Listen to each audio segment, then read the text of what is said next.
Most people think a parking lot is just a piece of pavement where cars sit until their owners come back. But parking is actually a design problem. A good parking facility has to fit as many vehicles as possible while still giving drivers enough room to enter, turn, park, walk safely, and leave without creating chaos. Some parking areas spread across enormous pieces of land. Others are hidden underground, stacked vertically, shared between multiple businesses, or operated almost entirely by machines. And the way they're designed can completely change traffic flow, construction cost, accessibility, and how efficiently valuable land is used. So today we're breaking down the major types of parking lots and parking facilities, how they work, and why each one exists. And if you enjoy videos that explain the hidden design behind everyday infrastructure, subscribe to the channel. There are a lot more systems around us that are far more engineered than they look. Let's start with the simplest type, surface parking lots. A surface parking lot is the traditional open-air lot most people use every day.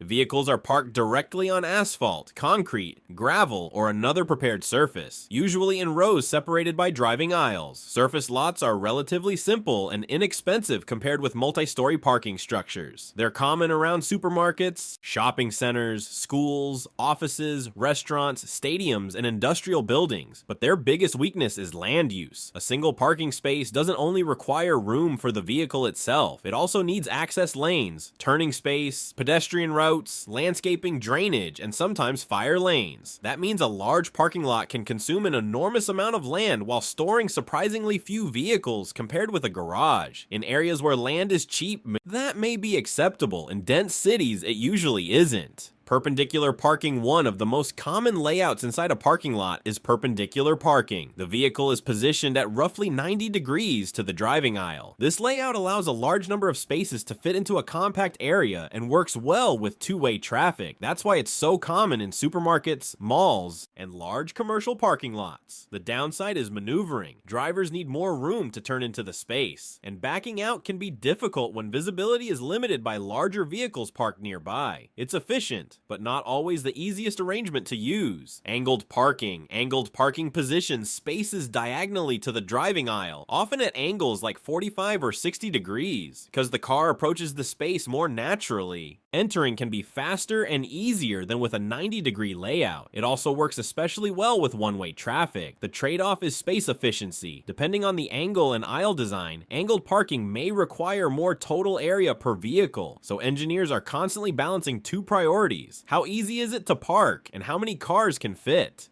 Parallel parking places vehicles in line with the direction of traffic. It's especially useful along streets because it requires very little roadway width compared with angled or perpendicular spaces. But while it's efficient in one direction, it can be inefficient in another. Each vehicle needs a relatively long space, and drivers need enough room to maneuver in and out. That's why parallel parking is common on city streets, but much less common in large parking lots. And for many drivers, it's still the most intimidating form of parking ever invented. Multi-story parking garages. When land becomes too valuable to spread parking horizontally, the obvious solution is to go vertical. Multi-story parking garages stack several levels of parking on top of one another. A site that might hold 100 cars at ground level can potentially hold several times that number once additional floors are added. These structures are common in downtown districts, airports, hospitals, universities, stadiums, and major shopping areas. Most garages use ramps to connect different levels, but the layout of those ramps matters. Some use straight ramps between floors. Others use circular ramps or sloped parking decks, where the floor itself gradually rises. The challenge is not simply fitting cars into the building. The garage has to keep traffic moving without creating bottlenecks. Underground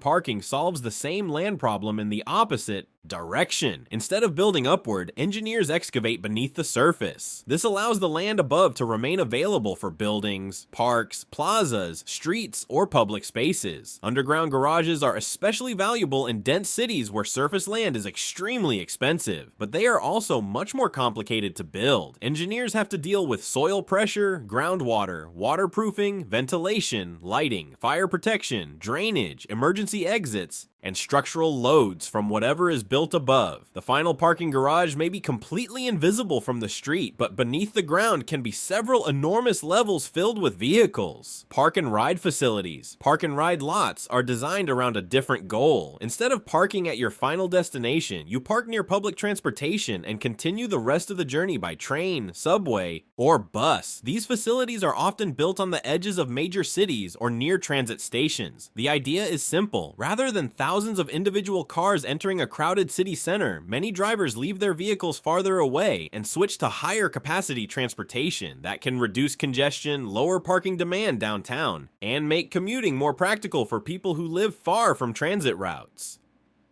Airport parking. Airport parking has to serve drivers who may leave their cars for very different amounts of time. Someone picking up a passenger might stay for 20 minutes. Someone going on vacation might leave a vehicle for 2 weeks. So airports usually divide parking into several categories. Short-term parking is normally close to the terminal and designed for quick visits. Long-term parking is farther away and generally less expensive per day. Economy lots may be located even farther from the terminal and connected by shuttle buses. Many airports also add covered garages, valet areas, rental car facilities, and dedicated pickup zones. What looks like one giant parking system is usually several different systems operating together. Valet parking. Valet parking changes the process by removing the driver's need to search for a space. You stop at a designated area, hand the car to an attendant, and the staff handles the parking. This is common at hotels, restaurants, hospitals, airports, and high-end venues. But valet parking isn't only about convenience. Because trained attendants control the vehicles, cars can sometimes be stored more densely than in a normal self-parking lot. Drivers don't need direct access to every vehicle. That gives operators more flexibility in how the available space is used. Accessible parking spaces are designed for people with disabilities and mobility limitations. They're normally positioned near accessible entrances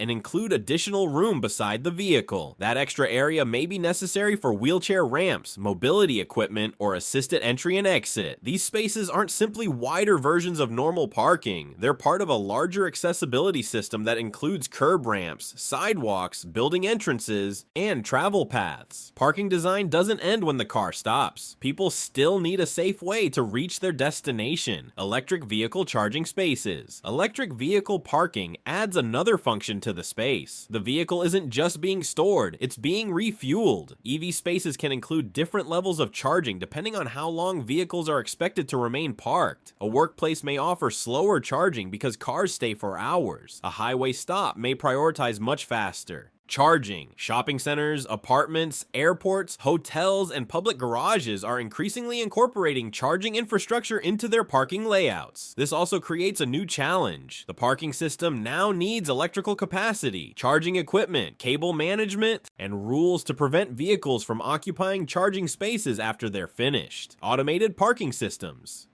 Automated parking systems take human drivers out of most of the parking process. The driver leaves the vehicle at an entrance bay. From there, machinery moves the car to an available storage position. Different systems use elevators, platforms, robotic shuttles, sliding pallets, or combinations of several mechanisms. The advantage is density. Traditional parking garages need wide driving aisles, turning space, ramps, pedestrian walkways, and enough room for people to open car doors. Automated systems can eliminate many of those requirements. Cars can be packed much closer together because nobody needs to drive inside the storage area. Parking starts to look less like a garage and more like an automated warehouse. Mechanical stack parking. Mechanical stack parking is a simpler version of vertical vehicle storage. Platforms lift one car above another, allowing multiple vehicles to occupy roughly the same footprint. These systems are useful in places where land is extremely limited, including apartment buildings, small commercial properties, and dense urban neighborhoods. Some systems are independent, meaning any vehicle can be retrieved without moving another. Others are dependent, meaning one car may need to be moved before another can be accessed. The design saves space, but convenience depends heavily on how the stacking system is arranged. Shared parking allows different businesses or buildings to use the same parking supply at different times. Imagine an office building that needs most of its parking during the day and a restaurant that becomes busiest in the evening. Instead of building having two separate parking lots that sit half empty for much of the day. Both uses can share one facility. The same idea can work with theaters, schools, apartments, churches, and entertainment districts. The goal is simple: use the same parking space more than once instead of constantly building more. Perimeter parking places, spaces around the outer edges of a property. This can leave the center available for buildings, pedestrian areas, loading zones, landscaping, or traffic circulation. It is often used in campuses, parks, commercial sites, and other properties where designers want vehicles kept away from the main central area. The arrangement can also simplify circulation by keeping cars closer to the edges of the site. Temporary parking lots. Not every parking facility is permanent. Concerts, festivals, sporting events, construction projects, fairs, and emergency operations may require parking for only a few days or even a few hours. Temporary lots can be created on grass fields, gravel areas, vacant land, or other open spaces. But even temporary parking requires planning. Traffic needs controlled entrances and exits. Pedestrians need safe paths. Vehicles need organized rows. And if thousands of people leave at the same time, poor planning can create massive congestion. A parking lot that exists for only one afternoon can still require serious traffic engineering. Smart parking, modern parking facilities are becoming increasingly connected. Sensors can detect whether a space is occupied. Digital signs can direct drivers toward available spaces. License plate recognition can automate entry and payment. Apps can guide drivers to open spaces or allow them to reserve parking before they arrive. Some systems can even adjust pricing based on demand. The goal is to reduce one of the biggest problems in crowded parking facilities: cars driving around looking for somewhere to stop. The smarter the system becomes, the less time drivers waste searching. Parking lots may look simple, but they're really small transportation systems. They have to manage vehicles, pedestrians, entrances, exits, turning movements, accessibility, drainage, lighting, security, and increasingly, electrical and digital infrastructure. Sometimes the solution is a huge surface lot. Sometimes it's a multi-story garage. Sometimes it's several levels beneath a city block, and sometimes the driver never parks the car at all. A machine does it instead, so the next time you enter a parking lot, look at the angles, ramps, signs, traffic lanes, charging stations, and pedestrian paths around you. Very little of it is random. Every line is trying to solve the same basic problem. How do you store as many vehicles as possible without making the parking experience completely chaotic? And now you know the major types of parking lots and parking facilities.